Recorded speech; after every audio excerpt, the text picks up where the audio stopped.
Researchers measured it directly. When people try to read tone into a text message, they get it right about as often as a coin flip beats chance, while feeling almost as confident as if they were talking face to face. You are not bad at reading people. The message you're staring at genuinely does not contain the information you're looking for. You know the loop, one text.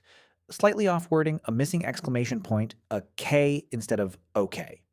You read it once, feel a flicker of something wrong, and then you read it again and again, like the 10th read is going to unlock a piece of information the first 9 didn't have. It never does.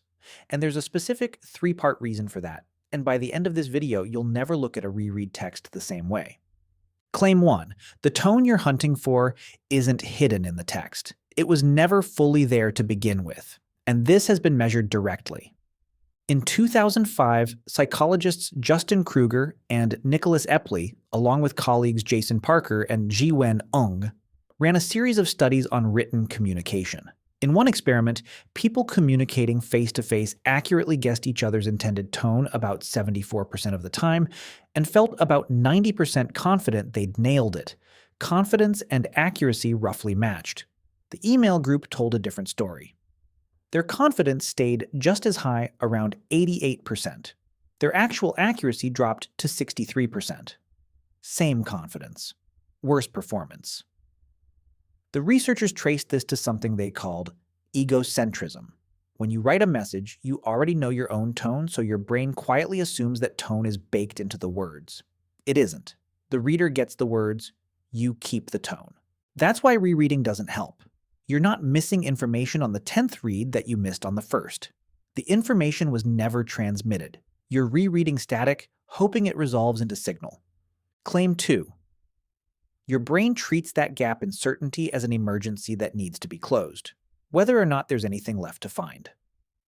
Psychologist Michel Dugas at Concordia University has spent decades studying what he calls intolerance of uncertainty. A well-documented driver of worry where the unresolved unknown itself, not the actual danger, becomes the source of distress. His research found that people high in this trait treat ambiguous situations as inherently threatening, independent of how likely a bad outcome actually is. A text with no clear tone is a small, textbook-perfect, unresolved situation. It could mean nothing, or it could mean something is wrong, and the not knowing is exactly the kind of gap this research says the mind will keep returning to, trying to force a resolution. Rereading isn't really about the message anymore at that point. It's an attempt to manufacture certainty out of a text that structurally cannot provide it. Claim 3. Even the urge to check your phone again for a response is running on a mechanism psychologists mapped almost a century ago. B.F. Skinner's classic research on operant conditioning found that behavior reinforced on a variable, unpredictable schedule, sometimes you get a reward, sometimes you don't, and you never know which, gets repeated more compulsively than behavior reinforced every single time. It's the same mechanism behind a slot machine. A notification, a reply, a read receipt that changes, these land unpredictably, which means every check of your phone is a small bet with unknown odds instead of a sure thing. Rereading the message and checking for a reply are two branches of the same behavior. Both are your brain gambling on an uncertain payout it can't stop chasing. Put the 3 together, a message that never carried the tone information you're searching for, a brain that treats that missing information as an emergency to resolve, and a checking behavior that's been conditioned by unpredictable reward to keep firing. None of that is overthinking in the way people mean it as an insult. It's 3 well-documented mechanisms, stacked, aimed at a text message that was never going to answer the question you're actually asking it. If you've ever reread a message until the words stopped meaning anything, you weren't failing to figure it out.